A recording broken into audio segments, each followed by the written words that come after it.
back to the Childhood Cancer Perspective, and thank you all so much for sticking with me. I'm Curtis. You know that I've been here telling my story about my daughter JC and her fight with choroid plexus carcinoma and the unfortunate her passing on July 3rd of 2021. Since then, I have been able to share a lot of other organizations and family stories on this podcast as another avenue to really get our message out and to ensure that our children's legacies are fulfilled and being told, and their voices are being heard when a lot of times they feel like they're left in the background. So that's what I've been doing lately. And this podcast has given me a lot of that leeway to talk how we want, say what we want without filters, and be able to share those stories. So today with me, I have Martine, who is the mother of Jackson, affectionately known as JC Strong on Instagram, and going through his battle with Ewing Sarcoma. So I would love to introduce Martine, and please let us know your story and anything. The floor is yours. Thanks so much, Curtis. So Jackson was diagnosed July of 2023 while he was on vacation in California visiting his grandparents with my husband and my daughter. I was at home in Maine. It was the first summer I did not go because my summer job is just too busy for me to take time off, and I decided that they were just going to go and have a good time with their grandparents without me. Jackson fell on Wednesday, July 26th at Children's Museum, and he trips over his feet often, nothing kind of out of the ordinary. He kind of whimpered, and my husband said he got right back up and continued running. He went to bed that night, and at some point in the middle of the night, he woke up screaming in pain. And so my husband was texting me, that he was in pain, what to give him, and they didn't have any Motrin, so they gave him Tylenol. And I was like, well, if it's swollen, go get some Motrin tomorrow. And so the next day he wouldn't put any weight on it. So that's Thursday. And so that night, my husband decided after he went to bed, if he woke up again, they would go to the after hours pediatric care. We used to live there, so he was familiar with where that was. And 45 minutes after bedtime, Jackson was up screaming in pain again. So off to the walk-in care they went. They told my husband that was possibly a blood clot and they could not treat that. He would need to go to a children's hospital. So they went to Stanford in Palo Alto to the ER. They were there all night long. They did an ultrasound, another ultrasound. They did an X-ray. They did an MRI. And at 8 a.m. Eastern time, 5 a.m. California time, one of the doctors pulled my husband out of the room and said, "We think he has cancer. We're sending you up to the oncology floor." So I immediately booked a flight to from Boston to San Francisco and got there later that day. They did a biopsy while I was in flight. I got there in the evening Friday. On the 28th, we chatted with the oncologist the next day, who said there was no need to stay in the hospital. They couldn't start treatment until we knew exactly what was happening.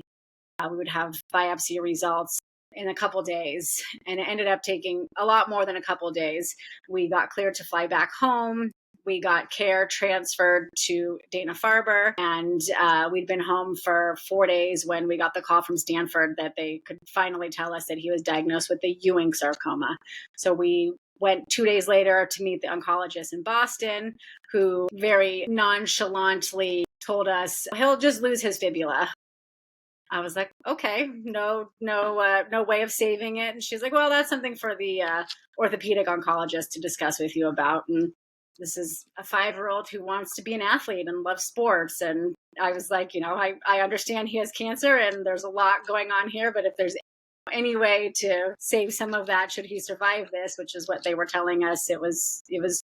So that was a big shock for us. But he had a PET scan, localized, best case scenario, just the top half of the fibula was affected by cancer. The oncologist also asked us why we were down at Dana-Farber in Boston when we had an amazing sarcoma specialist up in Maine. So he did his first chemo in Boston the next week, August 16th. They inserted his port. We also did a testicular biopsy with to cryo-freeze because he was too young for a true sample. And with the hopes that in the future, maybe that will allow fertility if he's lost use of fertility. And we spent 2 days there, and then we transferred care up to Barbara Bush Children's Hospital and Maine Children's Cancer Program up in Portland and Scarborough, Maine. Wow, that is a lot of. Well, it's amazing, number one, and being in the same space, how the dates and times you just remember them like they're yesterday and exactly what happened. It's unbelievable. things that I wish we didn't remember, like childhood phone numbers and things like that. Somehow we don't get that stuff in our brain, but listening to this, it's the same thing. We remember these dates and times like they're yesterday, and you cannot seem to ever get away from that. You don't have to write anything down. No, you don't. July 28th, my entire life changed. There's life up until July 27th, and then everything after July 28th, 2023. Absolutely. And so you spoke, I wrote a couple things down, but there was one thing that I wanted to hit real quick because it's kind of lined up with another parent, the last parent that I spoke to, and it has to do with bedside manner of some of these doctors or the things that come out of their mouths. And I don't know if are you not thinking before you speak, or are you just so detached from what you do every day that you just treat it like a clinical thing versus there's an actual patient there? I guess I don't understand that. Yeah, and she was not rude by any means. I very much appreciated the matter of factness. I have severe scoliosis, so I've spent my from 12 on with orthopedists who have horrible bedside manner. It wasn't terrible, but it was blunt and matter of fact, which I appreciated. I didn't want something sugar coated, and I wanted the facts and what we needed to do. I'm very matter of fact. If I have a plan of action, I can function better.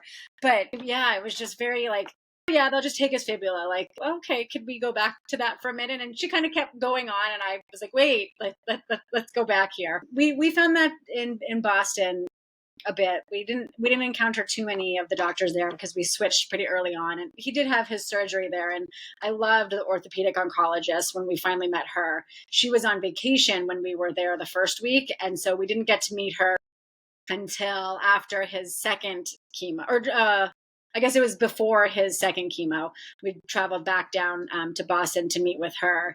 And she was pretty confident we would not need to take the whole fibula, which was very reassuring. And she had good bedside manner, and it's just lovely. We go in for his post checkups, and this last one, she's like, "Well, do you want to do the next one Zoom so you don't have to come all the way down here?" I was like, "No, we're happy to come and see you, and you get to see him." I think for her, she was excited to see how well he's looking now post chemo. He's been off for 5 months, so we saw her 2 months ago. I think there's not a lot of success stories when you're dealing with this, and right now he's a success story, which is huge. Yeah, no, it's 100% right. I think that when you have doctors, and we've noticed it too. I've noticed the difference when it comes to the age of the doctor. The old school doctors are the ones that, not old in the sense that they're 80, but I mean, they've been around for a long time versus the younger generation of doctors. It seems like just for example, when our daughter had her first surgery, the nurse braided her hair so beautifully, and they only shaved a little patch on her head to do the surgery. And when the older doctor came in that was not on call that day, but he came in towards the end to release us, he said, "Wow, they did I would have just shaved the whole thing," because that's just, you know what I mean? It's like, Yeah. wow. You know what I mean? Because at that point, obviously saving the hair is not the big deal, but the younger, staff that was in there, they took it like, this is still a child. This is their image, their dignity. We're going to try to preserve it the best we can. Yeah. And not that there's anything wrong with the other side of it. It's just that's how they see it. Like, let's just shave it, get it out of the way, let's get this done. And and I dealt with that doctor later on too, and did not like him. He was a tool, and it's unfortunate because you work with kids, but it's good when you can find those doctors too that are you're happy to go see, right? Because Yes. they're invested in your case. Yes. And we felt that when we transferred up to Barbara Bush and to MCCP. If we'd stayed at Dana-Farber, there was, you don't see the oncologist, you see the fellow and this person and that person, and just all tons of other names that I remember. One, Sam, the fellow. She was lovely. She called us and gave us the great news about the PET scan. But other than the main oncologist, I don't remember who anyone else was we met that day who would have been on Jackson's team. And at Barbara Bush at MCCP, we dealt with our oncologist. It was inpatient in the hospital. So we saw all of the oncologists. There's 5 or 6 of them. They all knew Jackson by name.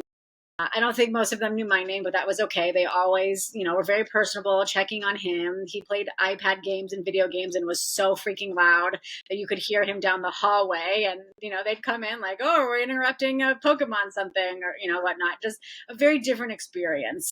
And, and maybe that's part of a smaller hospital and they're seeing less volume of kids, right? I can't imagine how many kids are going through Dana-Farber, Boston Children's because it's huge. So I think we were lucky to be able to switch up here too and have a little more of a personalized experience and get a little bit of a different feel. Yeah, no, that is huge. And I know that for us, it was the same way too. We were at a massive hospital in Milwaukee, and then we moved to Green Bay for most of our treatments. And it's a smaller hospital. It's a smaller group of people that you learn to know their names, and you see them outside of the hospital. Like you become like a family, and they know who you are when you're coming in. They know your children, and they treat them like people, and they give them that respect that they deserve, and they're happy to see them. Yeah, they're not happy that they're there, but they're happy to see them, that they can take care of them, and they get that personal relationship. So it's amazing because when these kids are going through it and when the families are going through it, to anything that can help you kind of ease that stress and not make it feel so hospital like and not so clinic visit. And it's like, okay, we're just going to do this and then we're going to go home. We're just going to test this and we're going to go home, and they can make things more enjoyable. And between that and the incredible humans that we love, which are the child life specialists, which I don't even know, they should be making more than doctors. That's just I'm putting that out there right now. If anybody hears it, they should be making more than the doctors. What they provide to the children, unreal. It's unmatched. Jackson asks to go back to the hospital often to visit the nurses in particular and the child life specialist. We have a gaming and technology specialist that he really bonded with. And so he gets excited when we go see him. But the CNAs, the nurses, he loved all of them. I mean, we were out of the hospital after his last chemo for 2 days. And he's like, can we go to the hospital and visit? He ended up with a neutropenic fever later in the week. So we were back for a week. But since April, we've gone every month to the hospital to visit the nurses and whatever oncologist is on staff. It's nice to see. We bring donuts. We went last week and we brought cupcakes in honor of Jackson's birthday. He's already got plans on what he's going to bring the next time he goes. And that's right. He just turned 7. He just turned 7. Yep. He had his first birthday party since he was 4, which was a COVID birthday party. And we had like 5 kids all masked. But he was in the hospital for his 6th birthday, and his 5th birthday, I tested positive on his birthday. So we had to reschedule his party. And then both he and his sister woke up sick the morning of his rescheduled party. So he did not have a 5th birthday party either. Goodness. Well, I'm glad that honestly, like I said, I was looking at the Instagram, and I watched one video. It was probably the latest video, and he just looks so happy, and he's being goofy in the, you know what? And that's that innocence that I love to see in a child. We saw that in our daughter too, but I love that he makes it fun, right? And he's not worried so much about everything. And that's the best part about these kids. The rest of the world and everything that's going on, they don't care about because it's not affecting them, right? But they're still making the best of a bad situation, and he's smiling and he's happy and he wants to visit and he wants to go back. That's unreal. I love that. I love to hear that. Yeah, he's a pretty easygoing kid. He's just so strong, which is amazing. Yeah, no, they are impressive. I make the joke, the man flu is a real thing. Okay, it absolutely is. I'm here to tell you, it's a real thing. That means we're on the couch, we're in a blanket, we're big babies, and these kids get the worst news in the world, and they go through things that we see as parents that I think would put me on the floor, and I'd be, you know what I mean? And they're like, you know what? We just got to get through it. And they find ways to laugh and make jokes and smile going through the worst thing. And, like our daughter's hair fell out. She said, okay, well, I just don't have to brush it anymore. Wonderful. You know what I mean? And she's like, positives, well, not dwell on the negatives. Yeah. And it was me. She comes out of the bathroom and gives me a handful of hair, and I'm the one crying in a puddle. And she's like, my hair just fell out.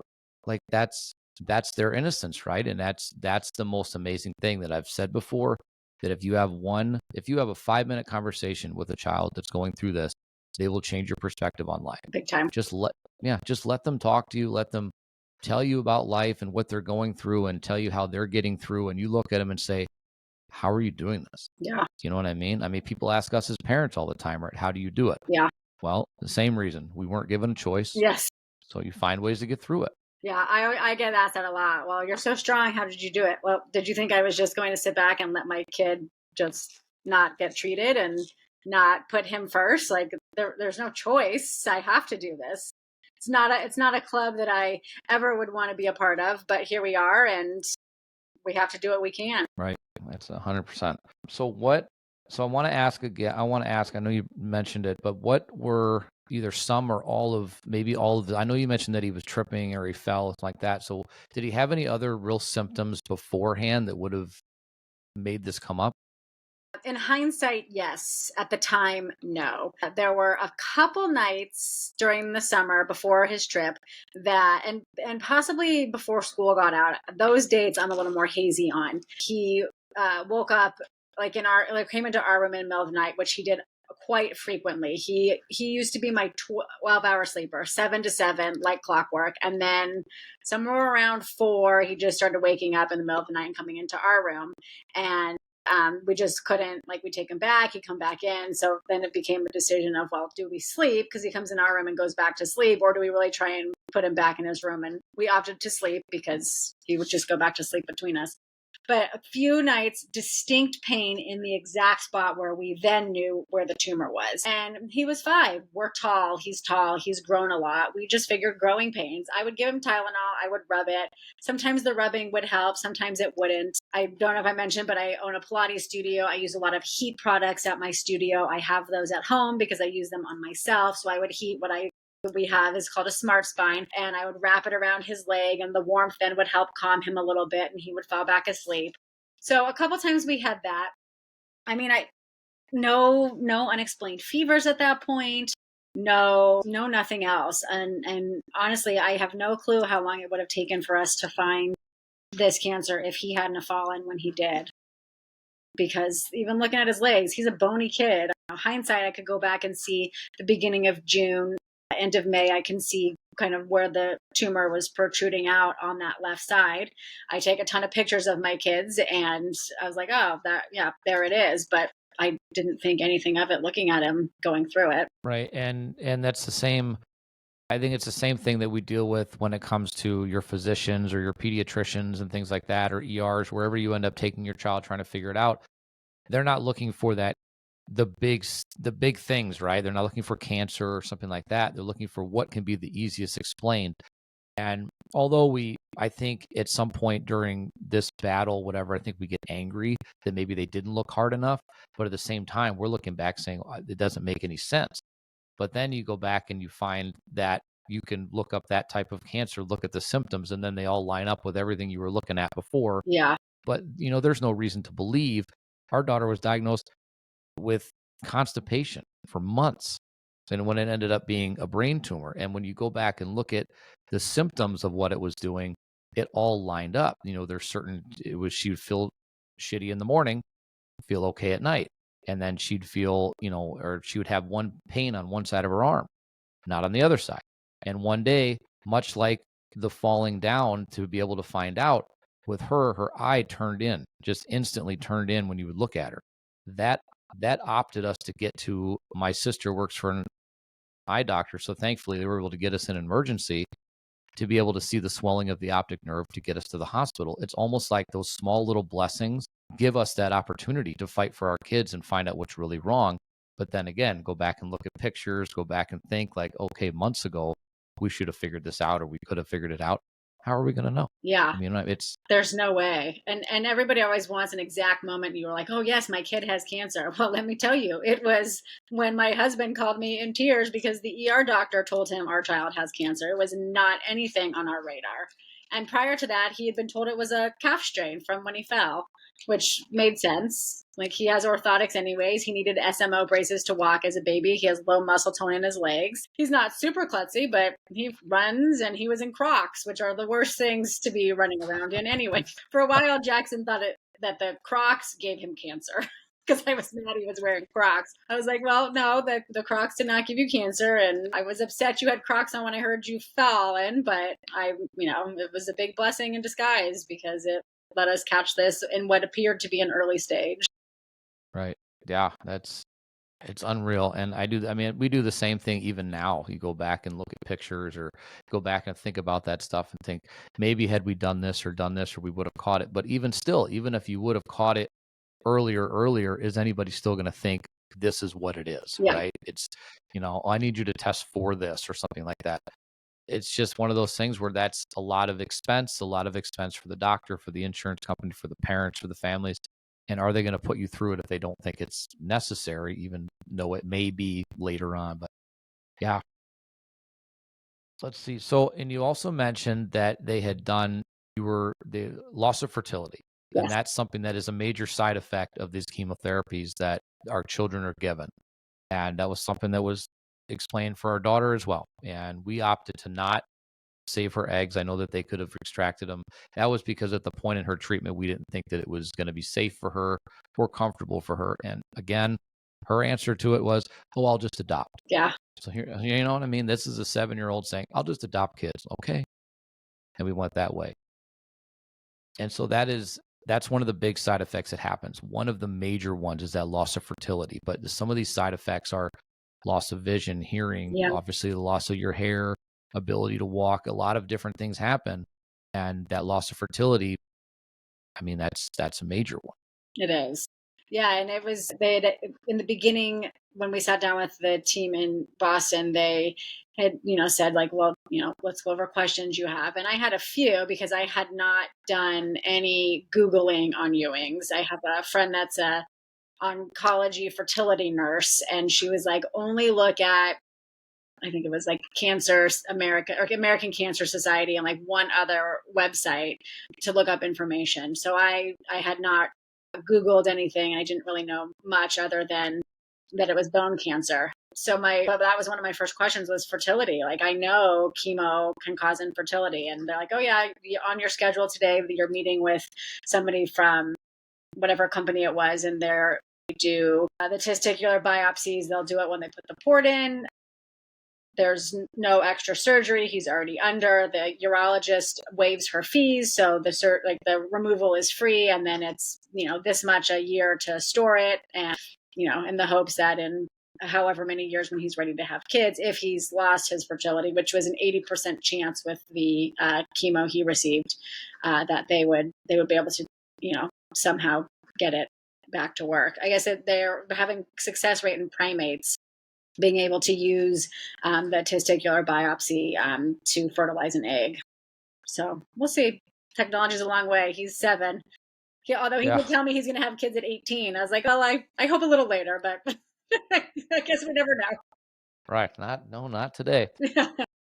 No, not today. But that's good. I'm glad that, like I said, it's not for everybody, but it depends individually, on the children and on the families. But I'm glad that gives him that option later on if that's what he needs to do or chooses to do. Yeah. So that's good that is there. Yeah, I felt he was just so young. It wasn't a discussion we could have with him. Like, I've talked with other parents, cancer parents, who their kids are teenagers, and they were like, oh, whatever, we don't care. But he wouldn't understand. And I wanted to be able to tell him, like, hey, I did everything I could, and it's just not going to work out. But he knows about adoption too. He actually is lobbying for us to adopt a baby because he really wants a baby brother or sister. It's nice to have those conversations with him because that could be a route that he ends up going to be a parent in the future. Well, that's awesome. That's awesome that he wants that. He wants to have that baby brother or sister, and those are the things that he's focusing on, which he should be focusing on at 7 years old. Yeah. Yeah. In the hospital, many nights crying, why can't I have a baby? Why can't I have a baby? Well, it's just not in the cards for us, Jackson. Sorry. But still, still asking about it. He told me the other day, look, a baby can go right here in my room. Are you going to change the baby's diaper? No, he just doesn't want the hard part. He just wants the cuddles and the snuggles. But his PT's wife is having their 4th baby. So I told him he should just ask the PT to bring the baby sometimes to his sessions, and he can get his baby snuggles there. You know what? That's a fantastic idea. I love it. He didn't like it, but love it. That's okay. Does he, now I can tell you my own experience with our daughter, but does he like or mind PT and OT? So he doesn't have to do OT, but he was not a fan of PT. But we drive a half hour each way for this PT. He's a scoliosis specialist, and that's how I connected with him originally through my studio Instagram page. Jackson was diagnosed with scoliosis a month before he was diagnosed with cancer. So we had met Reed before his cancer diagnosis. And so he has kids. Jackson's and my daughter's age. Jackson's sister Sophia is 9 and was just really great with kids. He was an athlete. He played college baseball. Jackson loves sports. And Jackson instantly felt comfortable on day 1 of meeting him whining in front of him, which usually he's a little more, well behaved the first time he meets people. So I just knew, like, Reed is going to be who is going to be able to do his PT rehab post surgery. But no, he did not like going to PT. He did not want to do anything. Reed would make it fun and make it sporty, and Jackson would only want to, shoot hoops or hit the baseball. And it hurt. It was painful. He didn't want to get up and walk. It was a real struggle. He goes 3 times a week. We still go 3 times a week. He's 10 months post resection surgery. Ditched the blood-so brace in April, but he got to play baseball after he was done with chemo. He did the full season of Little League coach pitch, which was great. But yeah, no, PT is not his favorite. Even now, he was there Tuesday, and first day of school, we went right after school, and he starts in shooting hoops and refuses to do the work. So we have a very patient, incredible PT who I'm grateful for, because he still manages to get him to do stuff despite him not wanting to. Yep. I think this is just a common thing amongst them. Our daughter hated PT with a passion. Like, don't come in my room and mess with me. I don't want to throw the ball. I don't want to get up and go into the room and do all this. She hated it. Oh, yeah. At the hospital, there was no getting him to do any of that. He would tell him it was a waste of time, which in his defense, right, we went 3 times a week outside of the hospital, and he did a lot more in those sessions. Like, there were some times in the hospital they'd just take him to walk, and that was it. And I'm like, okay, but he's up and feeling good today. Like, shouldn't we be doing more? So that was a constant battle. And he was not a fan of those PTs either. He would walk in his room and he would start screaming. And after surgery, I was just looking back at some videos to make a reel for his journey for childhood cancer awareness, and God, he was yelling at the PT when she walked in. I was like, oh, she was here yesterday. I'm not doing it. I'm not getting it. Yeah. Yep. It sounds exactly. Yeah. Yep. JC hated it, did not want it. And they would come in and she would just get angry. Most of the time she did it in tears, and we had to say, listen, what do you want to do the most right now? You want to go home. Well, until they clear you, you can't leave. So you just have to bite the bullet and get it done. And it's some of it was just real easy stuff. It was, it was for coordination after everything with the brain. It was throwing bean bags, and so easy stuff. It's like, just do it. It'll be okay. Some of it was going into their therapy room and walking up steps. And then it was also playing games. It's like, it's not terrible stuff. I realize that you've already been messed with enough. And so I get it. But yeah, it's just one of those things where I wish it wasn't that bad, but I get it too. I feel it. Yeah. It's just one more thing they have to do, right? No matter how fun it is, you're being told you have to do this. And it's just another, right? Everything you have to do. You have to get the, access. You have to have the blood draw. If they can't access your port, you have to get an IV in your arm, which Jackson had to have several times because of possible port infections. And I think PT, they probably figured out, is one of the least, in their opinions, important things. And it's, maybe there's some wiggle room in getting out of this, where there's zero wiggle room of getting out of the other things. Right. Absolutely. I want it now. Obviously, we know as parents and going through this, and then the research that I'm sure you've done as well, and that I've done, is that, linking childhood cancer to anything is damn near impossible. It's really just the crappy luck of the draw. It just happens. Is there, with your experience, is there any link because it's bone related as well, with scoliosis to Ewing's sarcoma? I'm not sure. A rabbit hole I have not gone down. I've met some other Ewing families that have been diagnosed after Jackson. Our oncologist connected us, and those kids don't have scoliosis. But yeah, it definitely makes you wonder, because it is a bone thing. And the interesting part is zebrafish. Doctors look at zebrafish for scoliosis research purposes because they have spines. And I also found out that zebrafish have been used in immunotherapy trials for Ewing's treatments, which is pretty interesting too. So maybe there's some answer in some zebrafish that somebody one day will find a correlation. There are answers out there. It's a matter of finding those specific people that don't want to search the most known thing, right? Yes. They want to look for that. They want to look for that zebra in the flock, in the sea of horses, right? That's what they want. I know that I spoke to one researcher that they're finding ways to use listeria, that bacteria, to fight cancer, because it yeah, it's really interesting, because when they break it down for someone that doesn't understand all that scientific stuff, and they break it down with the way it works, it's like chemo is meant to destroy everything, and it doesn't know what not to destroy. But using specific bacterias or specific cells that are meant to only focus on certain things, and then you can almost reprogram it, like, it's unreal. Like, that That's type of amazing. stuff is what I want to see more of. Yes, I So was just speaking with somebody about proton radiation, and she had asked if Jackson had had any proton radiation, and he didn't need any radiation, but she was telling me that there's some new something coming out similar to it that they're in trial phases of, that specifically targets only what they want radiated, because I guess the regular radiation might just blasts everything, which I don't know too much about radiation because it was not in his treatment plan.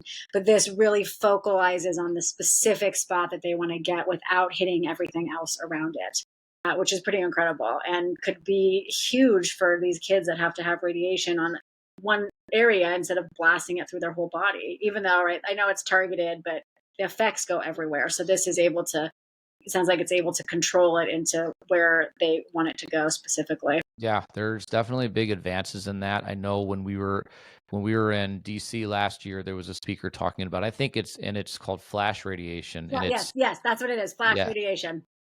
yep, Yeah, yeah, flash radiation, and there's only like 2 or 3 of these machines in the country, because they're yes, super expensive. yes, But they are, like, if that is something that we can make work, and find a way to have that in yeah, budgets, that's incredible. That yes, is yeah. incredible. Yeah, exactly. At this hospital, they have one, and that's what they're doing, right, trials on adults right now, not kids yet. But it sounds like it's having great success rate. Yeah. So I was chatting with her because I'm going to be starting my own nonprofit to help fund Ewing's relapse research, because in the event of a relapse, which with Ewing's is a high risk of relapse, there is no protocol. It's a guessing game. And there are some trials going on right now that I've heard of. But I'm very passionate. I cannot just sit by, and in the event he does relapse, I can't sit here and think, oh, I didn't do anything to try and help further treatment. So I've been starting to make connections at some hospitals, and finding out who's doing Ewing's relapse and who's interested in doing Ewing's relapse research. This was a call with a major gift donor, and she was telling me about some of that flash stuff, which sounds absolutely amazing. Yeah, 100% it does. And, do you go to CureFest at all in DC? So I would like to. My husband and I, our 10th wedding anniversary was last September, and we had our first trip away from the kids planned, which we postponed or we canceled as soon as Jackson was diagnosed. So we are actually taking it this year. We leave next Saturday, and we won't be back in time for CureFest. We come back the weekend, like the day it ends. But it is on my plan next year to go. I submitted Jackson to the Survivor Warrior Wall, his name, and I've been following what they do, and it's would love to be there this year if our trip did not overlap, but we have to go on our vacation too. Yeah, no, you definitely deserve that. I'm with you on that, from someone who never had a honeymoon, and we just had our 20th wedding anniversry in Oh my June. So, goodness. yeah, we never had one. One day we will. I said we were going to do it on our 15th. Then we'll do it on our 20th. Maybe maybe we'll do 25. I don't know. It just gives us something to look forward to. But Yes. so yeah, our CureFest is incredible. This will be our 4th year going, and that's the best place ever. Not only to meet a bunch of families that understand what you're going through, Yeah. and can truly say understand, versus the supporters, which are great, but if they don't really. But connections are huge. We've made some connections with huge other organizations out there that we've been able to work with, as well as we were able to make a connection with a company called Onco Heroes, which all they do is rescue drugs. So they call them rescued orphan drugs that the pharmaceutical companies will put on the shelf because the FDA says there's an instance, or it's being proven that these are showing that you could try them in pediatric cancers, or showing that you could do that. Pharmaceutical companies don't want to test them because it costs too much money. They shelve it because the FDA won't approve it. OncoHeroes buys the rights to these drugs, furthers the testing, and they're able to then push through these other options for children fighting cancers.